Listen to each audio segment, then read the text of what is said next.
دلته د خلکو ته ځاني او مالي تلفات اوښتي دي.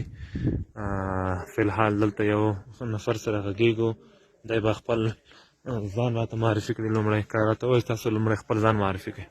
زه یم سیف الدین، د دې ولسوالۍ اوسېدونکی یم. از دغه کورونه چې دي که نه مالي زیانونه او جاني زیانونه ورسېدل، دا نی د پکتیکا ولایت د ګیان ولسوالۍ دو. تېره شپه په 1 بجې نه راهیسې سخته زلزله وشوه، چې دغه زلزلې له کبله بس خلکو ته دا مالي او ځاني زیانونه ورسېدل. ښه، ډېره ډېره. یو بل نفر سره غږیږو، دا هم د پکتیکا ولایت د ګیان یو سپین ږیری دی، مولوي صاحب محمد جسیم. له ده څخه به وپوښتو چې دلته خلکو ته کوم مشکلات رسېدلي دي، که تاسو راته ووایئ.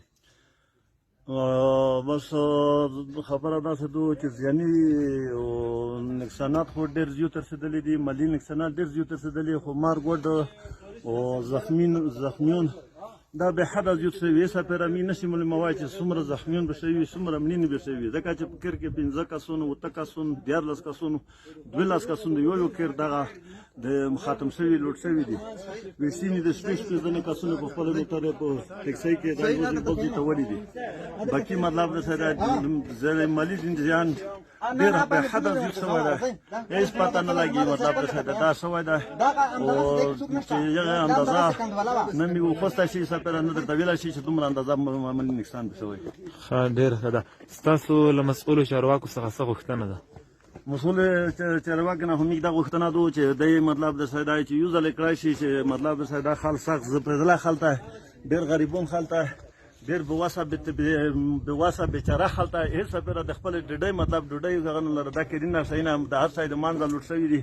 دی ټول نن سبا داسې دي چې د جوړونې د دغه تعمیرات د خپل کیر کوټې جوړونې دغه واس طاقت دی نه لري چې هر څه کړی شي. دی مطلب د دې څومره مطلب دی د یو ځای نه بل ځای نه دی طریقه ورته جوړولی شي، دغه خلکو سره امداد تعاون وکړو. دا به دی موږ سره ډېره همکاري وي، موږ به ډېره مننه کوو او موږ به دعاګوی وي چې دغه امارت ته خدای پاک قایم ودایي. ډېره مننه. که د تلفاتو په هکله راته ووایئ څومره خلکو ته تلفات رسېدلي؟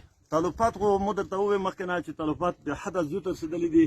زه نه شم کړی چې تلفات مکمل زه په صحیح په توګه زه په ګوته کړم چې دومره کسان دي، خو کم نه کم د 300 350 کسان پرې دا به په حق رسېدلي وي، او 300 250 کسان 400 کسانو پرې کېدای شي دا مطلب رسېدی، دا مطلب زخمیون وي.